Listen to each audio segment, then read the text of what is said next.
The Christmas Mystery by Jostein Gaarder. The 5th of December.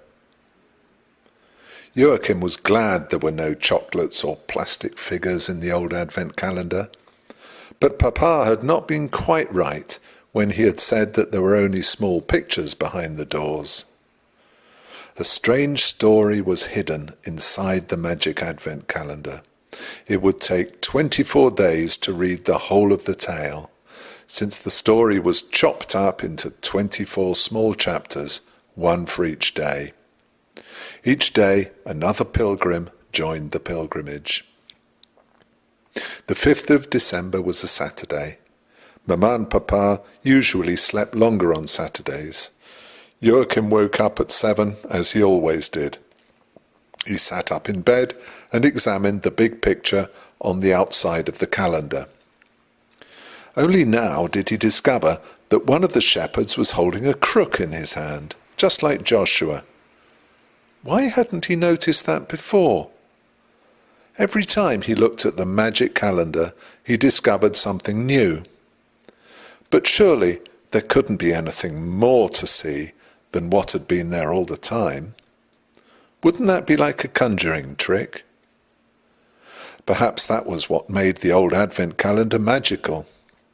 The picture outside had never been completely finished, but it gradually painted in what was missing as somebody opened the doors and read the scraps of paper.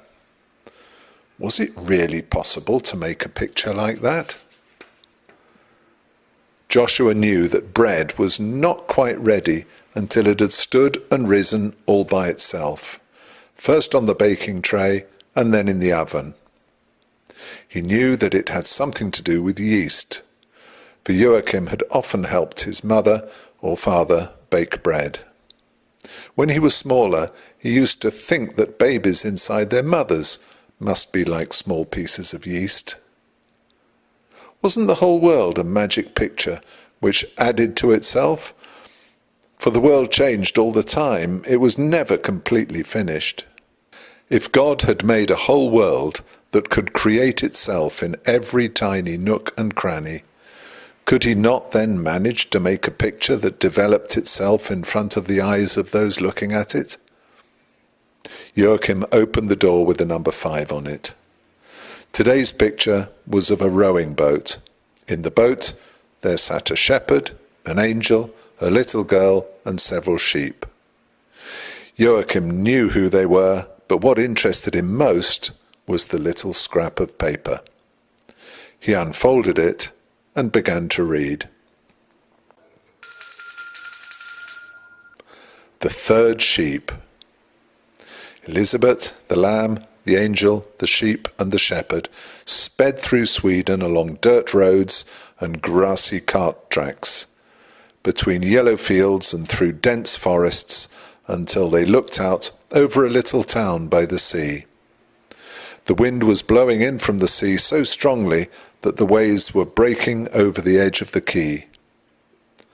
Far out on the sea there was a sailing ship with 3 tall masts. At the edge of the town stood a large castle. "We are in Halland," said the angel Ephiriel. "The town is called Halmstad, and the waves are rolling in from the Kattegat. The watch says that 1,789 years have passed since Jesus was born." "Are we still in Sweden?" asked Elisabeth. Ephiriel nodded. "But not so very long ago it was part of Denmark." Joshua the shepherd said they should hurry on, and they crossed a landscape that became flatter and flatter the further south they came. Between grazing land and enclosed pastures, the countryside revealed small villages, each with a little church and a few houses. They were rushing through dense woodland when Joshua stopped and knelt under a birch tree. He had found a sheep caught in a snare. The snare was probably set for a hare or a fox, he said, loosening a cord from the sheep's leg. But now the sheep can come with us to Bethlehem. It's one of us too, said Ephiriel. And the sheep seemed to answer. Meh, it bleated. Meh. Off they went again, the lamb and the 2 sheep first, the shepherd behind them, Elisabeth and Ephiriel last. They entered a town and stopped in front of an old church with 2 tall towers above the entrance. The angel told them that they were in Scania, that the town was called Lund, and that the big church was an ancient cathedral. He looked at his angel watch and said, "The watch says 1745. That proud cathedral has stood here for centuries. Churches and cathedrals have been built all over the world, and it all started with the Christ child who was born in Bethlehem. It's as if a tiny seed of corn is put into the ground and grows into a whole field. The glory of heaven is dispersed very easily." Elisabeth wondered about what the angel has said. "Can we go in?" she asked. The angel nodded, and they went into the great church, the sheep first, the shepherd next, and Elisabeth after the shepherd. Inside was the most beautiful sound Elisabeth had ever heard. From the great organ there swelled such rich and powerful melodies that tears came to her eyes. When the angel saw it, he said, "Yes, weep, my child. That wonderful music was composed by Johann Sebastian Bach. He is alive in Germany at this time, and his music will be heard throughout Europe. That's not surprising, for his music is like a tiny shred of the glory of heaven." The only things that disturbed the music were 2 sheep bleating and a lamb scurrying about so that its little bell was tinkling. A man in black robes came towards them from the chancel. It was the priest. "Get out, all of you," he said sternly. "Lund Cathedral is not a common sheepfold." Then the angel Ephiriel stepped in front of the priest. He spread out his wings and said, "The pastor should not be dismayed. Rather, he should not forget that Jesus was born in a stable and that he was called the Good Shepherd." The priest stopped abruptly, for even though he was a priest in an ancient cathedral, he was not used to angels. He fell to his knees and folded his hands. "Glory to God in the highest," he exclaimed. They left him like that. The angel made a sign to the others that they should go. "Moments like that should never last too long," he said. "He may write a report to the bishop. Then the whole thing will be hushed up, or rumours will start to circulate about the miracle at Lund. In any case, the bishop should remind the pastor that the word pastor means shepherd, neither more nor less." Joshua struck his crook against the church wall. "To Bethlehem! To Bethlehem!" They sped through a large park teeming with birds. A couple of soldiers came riding in their direction. When they caught sight of the lively procession, they called out, "Halt!" and galloped towards them. But just as they bent down from their horses to seize Joshua the shepherd, the soldiers vanished like dew in sunshine. Elisabeth gaped, for they were standing on the same spot as before the soldiers had ridden up. "They've disappeared," she exclaimed. The angel's laugh was like rippling water.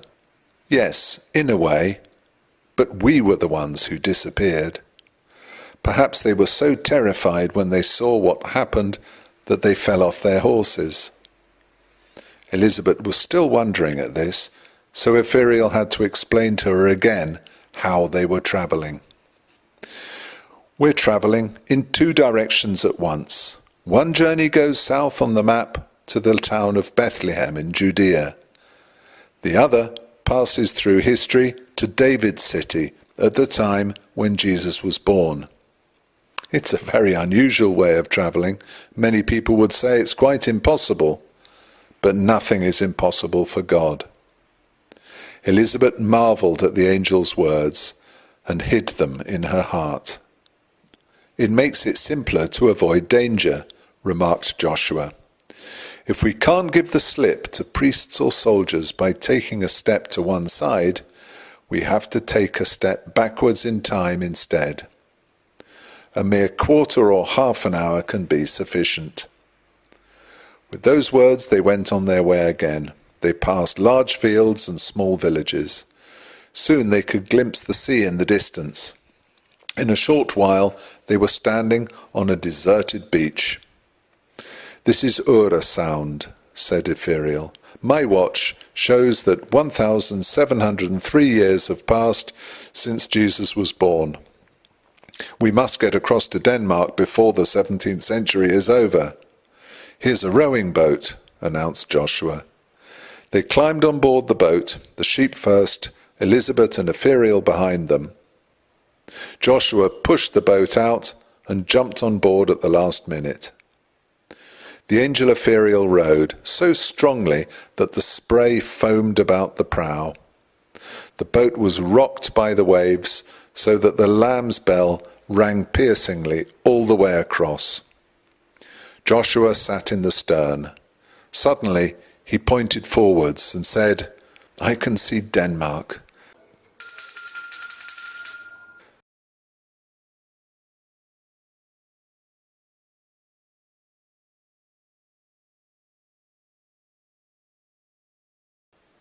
It was extraordinary that Elisabeth was able to travel backwards in time. Strange to think that 2,000 years had passed since Jesus was born. But the stories about Jesus had travelled through those 2,000 years so that Joachim had heard about him too. In a way, Elisabeth was travelling in the other direction. When Mama and Papa got up, they had to see the picture in the Advent calendar. Joachim pointed to the boat with Elisabeth, Ephiriel, Joshua and the 3 sheep, but he said nothing about what had happened in the park or in the cathedral in Lund. They would only have begun to ask how he knew what a cathedral was, and Joachim had decided not to talk about the pieces of paper in the calendar. He had hidden them in the secret box. After breakfast, they went to the big department store in town to do some Christmas shopping. In the toy department on the first floor, Joachim began to wonder if this was where Elisabeth had run after the lamb. There was even an old escalator here. But wasn't it all a very long time ago? "This shop must be 40 years old," he said to his mother. She looked at him oddly. "I should think it's even older than that," was all she said. So he found out. Elisabeth and the lamb had perhaps escaped from this shop. He could understand very well why, for Joachim didn't like shopping in large stores either. He got really angry with the nagging sound of all the cash registers. That Saturday was extra long because he was thinking about what would happen when Elisabeth and the angel Ephiriel got to Denmark. It was even worse at bedtime. He had to lie right under the magic calendar, which was still full to bursting with secrets. To sleep so close to all those secrets was like living in a chocolate shop without being allowed to taste one single tiny chocolate.